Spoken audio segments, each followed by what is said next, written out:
말씀의 제목은 거짓 선지자들입니다. 베드로서 2장의 말씀은 어떻게 보면 성경 중에서도 굉장히 무서운 말씀이라고 할 수 있습니다. 최후의 심판과 또 재난과 또 훗날 있을 파멸에 대해서 가장 잘 표현해주고 있는 내용입니다. 더 나아가서 우리 그리스도인들이 미래를 대처하는 방법에 대해서 굉장히 큰 도움을 주는 말씀입니다. 베드로는 모두가 아시다시피 어부 출신이었습니다. 그럼에도 불구하고 성령의 감동하심을 받아서 세상에서 아무리 훌륭하고 뛰어난 변론가도 감히 따라올 수 없는 정도의 논리를 가지고 성경의 권위를 옹호하고 있습니다. 베드로는 성경이 우리 인간의 사사로운 감정에 의해서 만들어진 책이 아니라 성령의 감동으로 기록된 절대적인 권위를 가진 하나님의 말씀임을 강조했습니다. 또한 성경에 있는 모든 예언들은 이미 과거의 역사에 비추어 보았을 때에 하나도 빠짐없이 다 이루어졌기 때문에 앞으로도 성경에 기록된 예언이 틀림없이 이루어질 것이다 라고 말합니다. 그래서 성경은 지금처럼 이렇게 어둡고 혼란한 세상 속에서 밝은 빛을 비추어주는 등불과 같다고 할 수 있습니다. 베드로는 이 베드로후서, 이 본서신의 첫 번째 장에서 굉장히 강한 어조로 성경의 권위에 대해서 주장했습니다. 그리고 두 번째 장인 오늘 본문에서는 거짓 선지자들에 대해서 이것 또한 강한 어조로 경고와 비판을 하고 있습니다. 특별히 자신이 순교할 때가 임박했음을 알고 있었던 베드로는 사랑하는 성도들의 믿음과 영혼을 위해서 더 강하게 경고를 하고 있는 내용입니다. 베드로서 1장 14절에서 이렇게 말합니다. 이는 우리 주 예수 그리스도께서 내게 지시하신 것 같이 나도 나의 장막을 벗어날 것이 임박한 줄을 알미라.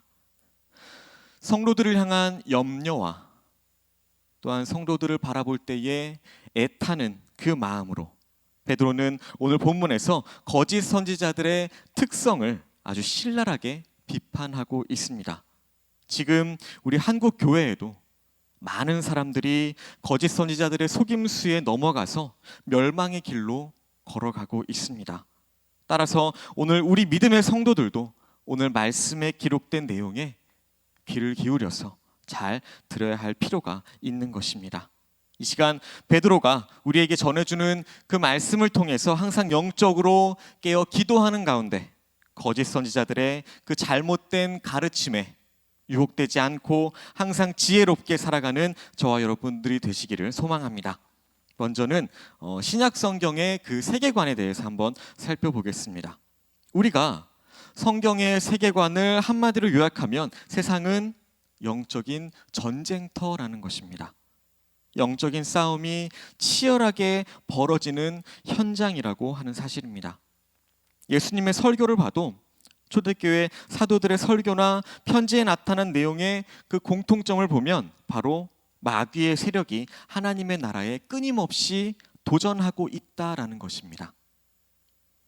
그래서 성도들은 이 세상에 살면서 이런 치열한 전쟁터의 그 위험성을 늘 인식하는 믿음의 자세가 필요합니다.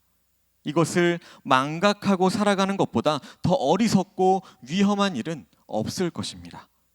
우리는 지금 영적인 전쟁터에 나가 있는 그 악한 세력들과 싸우고 있는 그 군인과도 같은 것입니다. 그래서 세상은 모든 사람들에게 굉장히 위험한 곳입니다. 마치 우리가 세상을 살아간다고 하는 것은 전쟁터에 파견된 종군 기자와도 같습니다. 길을 가다가 전쟁에 직접적으로 참여하지 않는다 할지라도 언제 폭탄이 떨어지고 언제 어디에서 총알이 빗발칠지 모르는 그런 위험한 곳에서 그곳의 현장을 바라보고 알리는 그런 사람들이 바로 종군 기자들입니다. 이처럼 모든 사람들에게 위험한 곳이 지금의 이 세상이라고 한다면 하나님의 은혜로 구원을 받은 성도들에게는 이 세상이 더 위험한 곳입니다. 왜냐하면 세상의 권세를 잡고 있는 마귀가 우리를 가만히 내버려 두지 않기 때문입니다.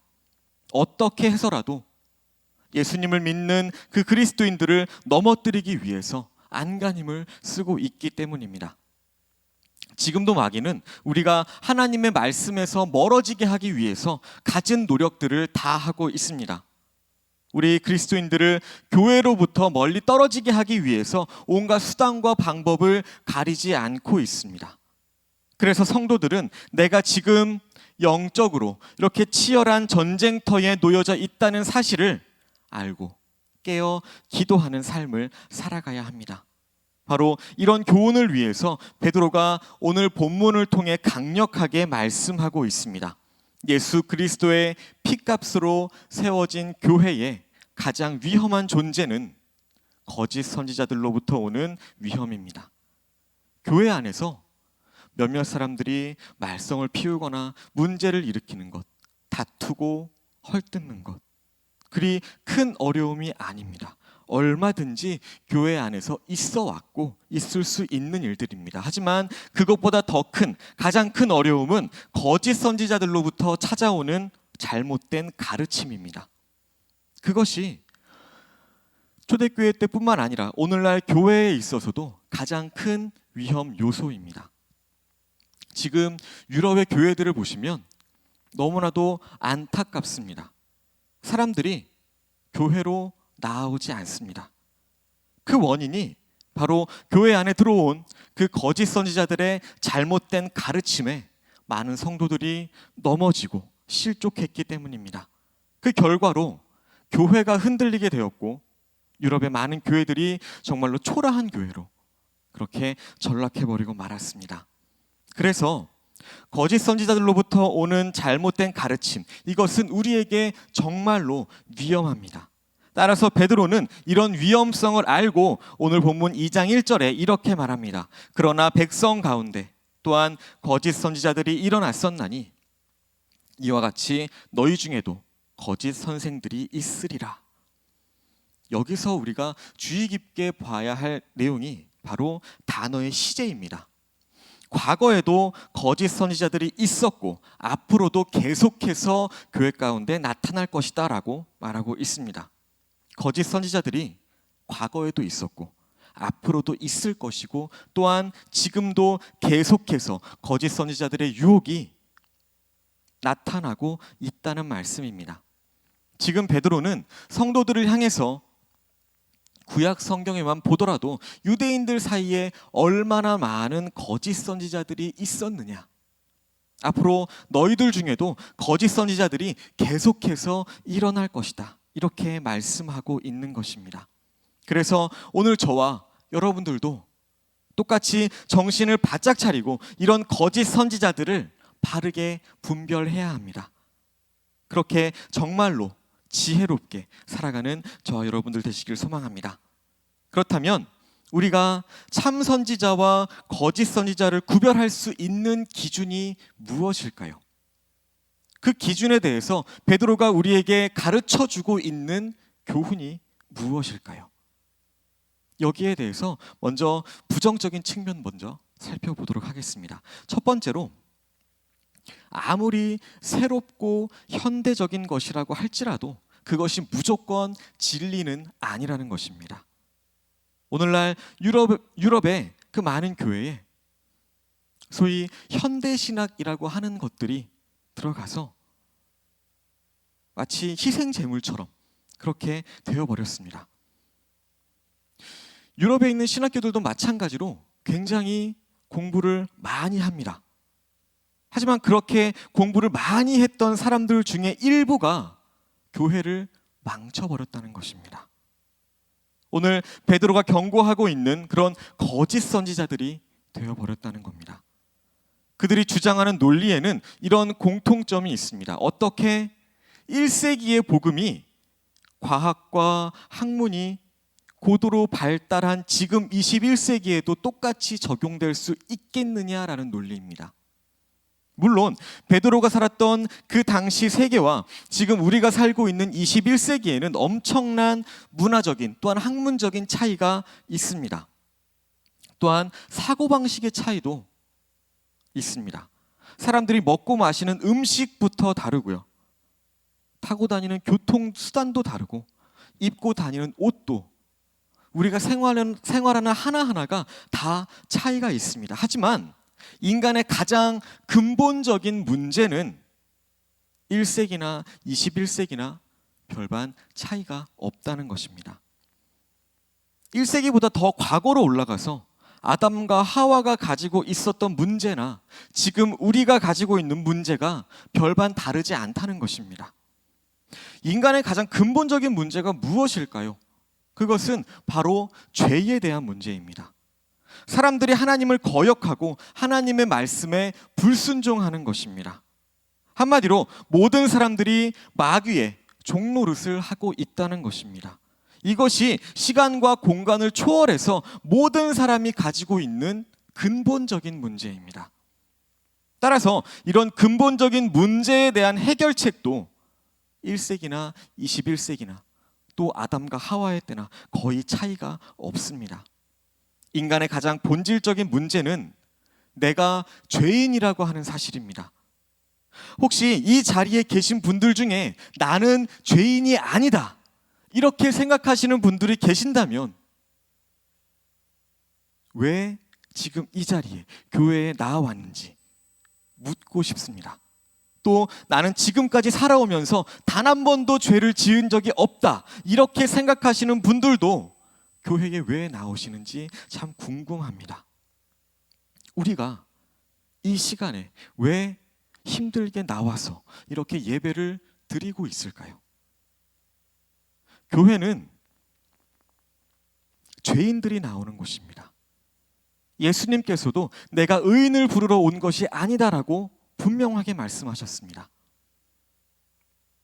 하나님의 은혜가 아니면 절대로 구원을 받을 수 없는 죄인이라고 겸손하게 고백하는 사람들이 모인 곳이 바로 교회입니다.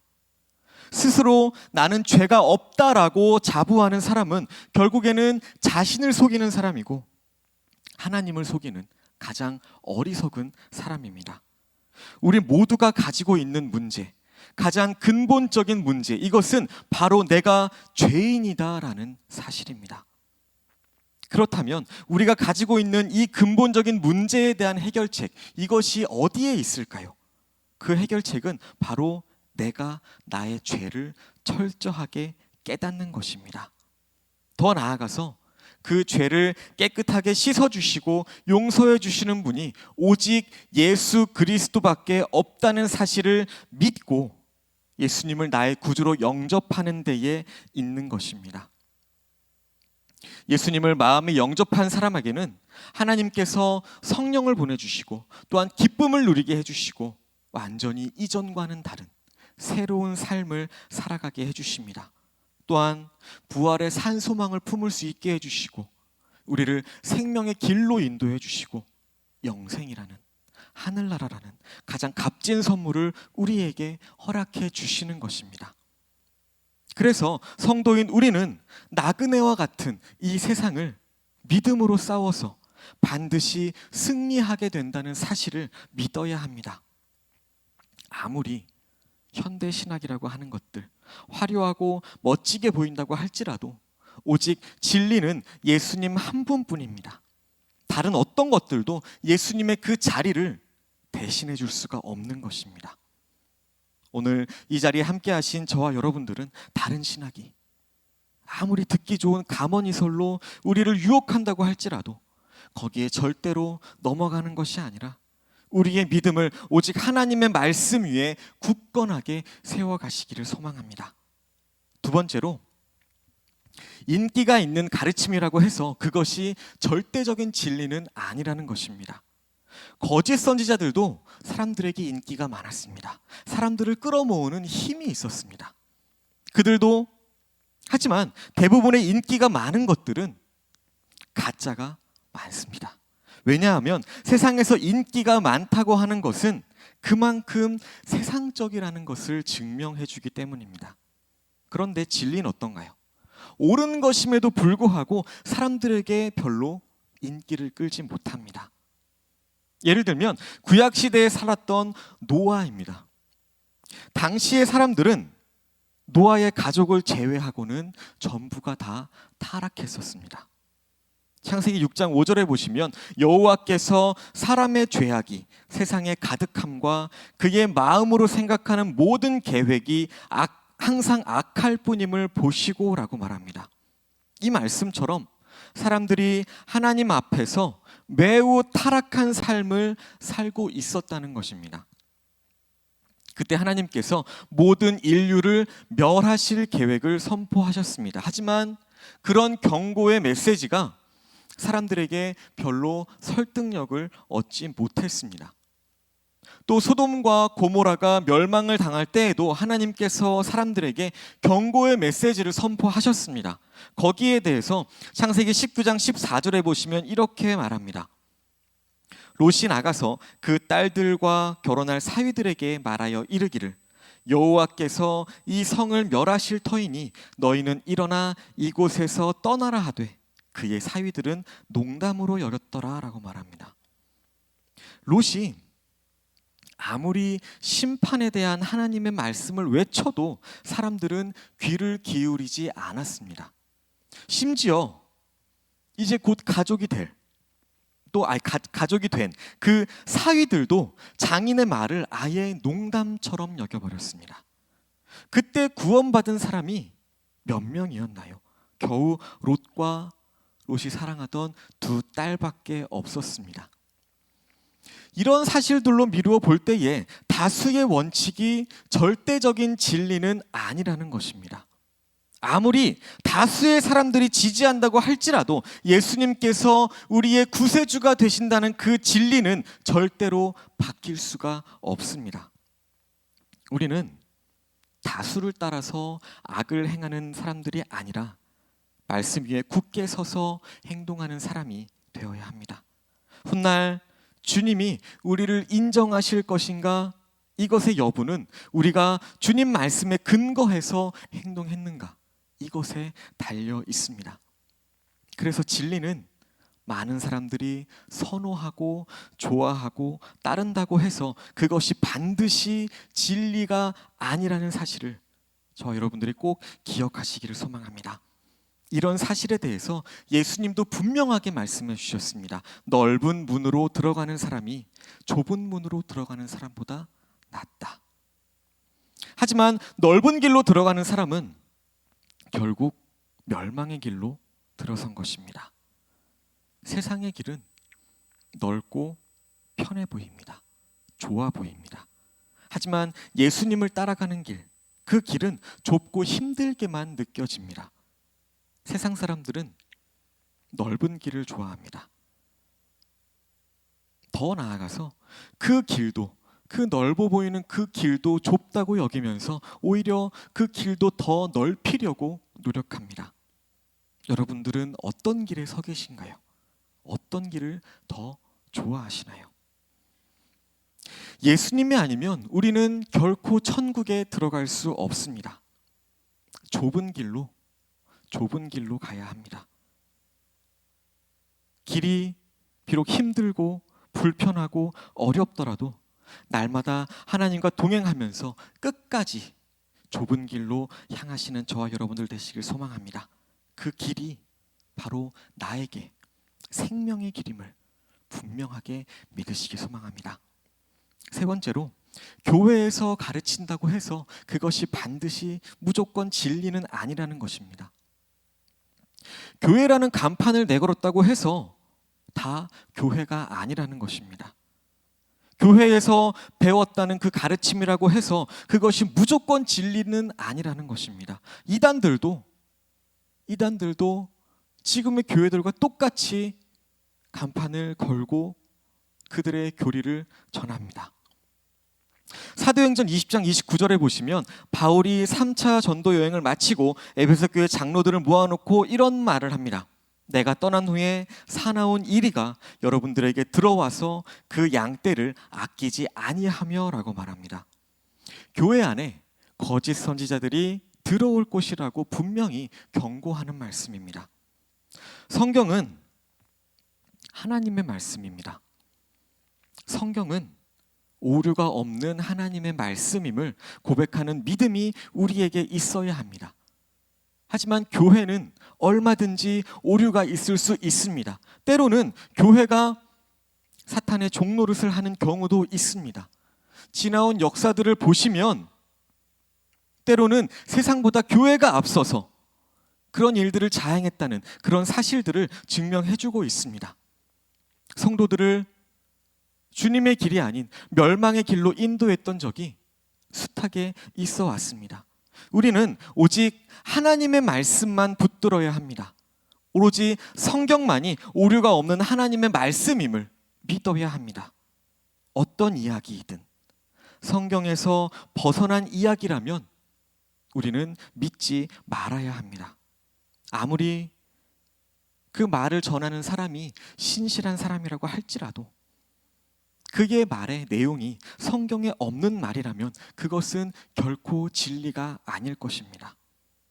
우리 성도들은 오직 말씀에만 귀를 기울이시고 말씀에 겸손하게 순종하는 그런 주님의 제자들이 되시길 소망합니다. 이제 우리 거짓 선지자들의 나타나는 특징에 대해서 한번 살펴보겠습니다. 첫 번째로 거짓 선지자들은 하나님의 부르심을 받지 않았습니다. 3절에 보시면 그들이 탐심으로써 지어낸 말을 가지고 너희로 이득을 삼으니 라고 말합니다. 여기에 보시면 거짓 선지자들이 만들어낸 이야기를 가지고 가르친다라고 말합니다. 그들이 말하는 동기가 탐심이라는 겁니다. 그래서 자신이 지어낸 말들로 성도들을 이용한다고 말합니다. 따라서 그 속에는 하나님에 대한 내용이 없습니다. 자기들이 임의로 탐심을 위해서 만들어낸 말이기 때문입니다. 그것은 허황된 속임수에 지나지 않습니다. 지금 우리가 살고 있는 시대에도 사람들이 만들어낸 말들, 이것이 참으로 많습니다. 예를 들면 우리가 잘 알고 있는 진화론이나 아니면 종교다원주의, 이런 것들이 그렇습니다. 하나님의 창조를 무시하는 그런 진화론에 얼마나 많은 사람들이 속고 있는지 모릅니다. 또 예수님이 아니어도 모든 종교에 다 구원의 길이 있다라고 말하는 이 종교다원주의, 이 속임수에 많은 사람들이 유혹되어서 잘못된 길로 가고 있는 것을 보게 됩니다. 이런 것들은 다 거짓입니다. 진리의 말씀이 결코 아니라는 것입니다. 또 어떤 사람들은 성경을 연구할 때에 역사에서 쓰는 방법을 사용합니다. 역사가들은 어떠한 자료가 있으면 절대로 그것을 그냥 믿지 않습니다. 이 자료가 진짜인지 가짜인지 철저하게 검사하고 조사합니다. 그래서 그 자료가 진짜라고 판명이 되면 그것을 그제야 역사적인 가치가 있는 진품으로 인정을 합니다. 이것을 가리켜서 역사 비평학이라고 말합니다. 그런데 문제는 성경을 연구하는 사람들도 이런 식으로 성경을 연구하기 시작했다는 겁니다. 이것을 고등 비평이라고 말합니다. 이런 신학자들이 성경의 권위를 땅에 떨어뜨려 놓았습니다. 이렇게 사람이 지어낸 이야기를 가지고 거짓 선지자들이 자신들의 욕심을 채우고 있다는 것입니다. 하지만 그 속에는 하나님의 어떠한 부르심도 없다는 사실을 우리는 반드시 기억해야 합니다. 두 번째로 거짓 선지자들에게는 참된 메시지가 없습니다. 거짓 선지자들은 공통적으로 사람들이 듣기 편하고 듣기 좋은 말들을 많이 합니다.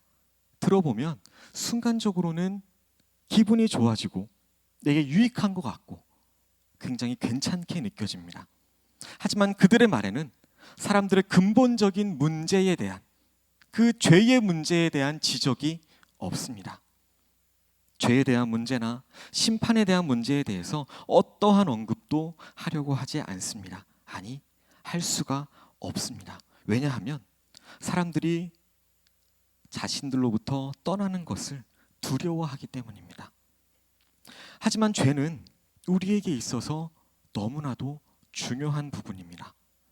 우리 마음에 평안이 없고 가정이 화목하지 못하고 사업이 어렵고 우리의 삶이 힘든 이유, 이 모든 문제의 이유, 이것의 시작은 다 우리의 죄로부터 시작됩니다.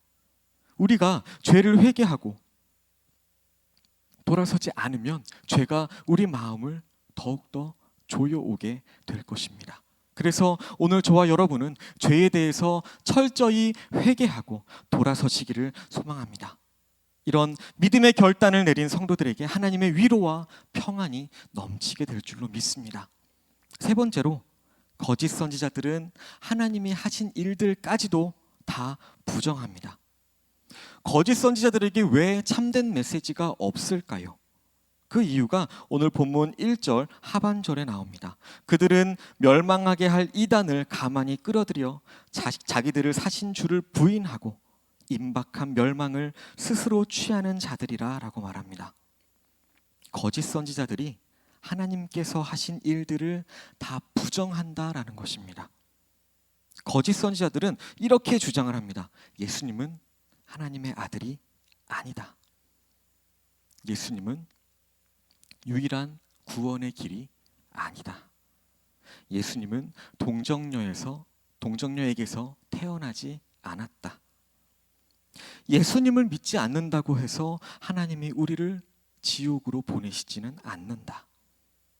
이렇게 말하면서 하나님의 행하신 일들을 다 부정했다는 것입니다.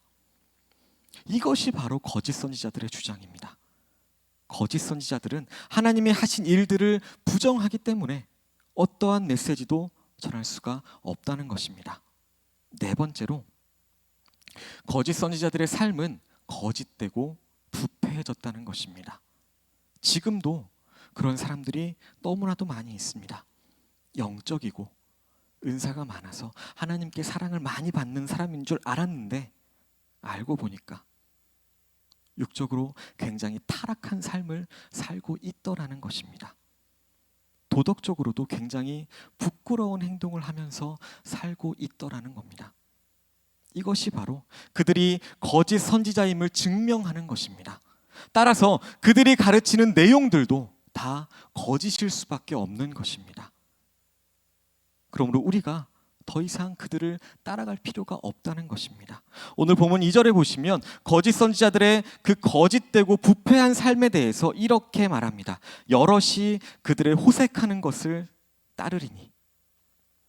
오늘 본문 바로 다음에 나오는 내용에도 보시면 베드로는 거짓 선지자들의 그 부패하고 타락한 삶을 계속해서 언급합니다. 7절에 무법한 자들의 음란한 행실로 말미암아, 또 9절에 불의한 자, 10절에는 육체를 따라 더러운 정욕 가운데서 행하며, 14절에서는 음심이 가득한 눈을 가지고 범죄하기를 그치지 아니하고 라고 말합니다.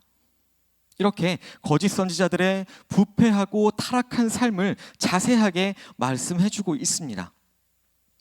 오늘날 교회들이 거짓 선지자들의 그 잘못된 가르침에 의해서 점점 더 무너져 가고 있습니다.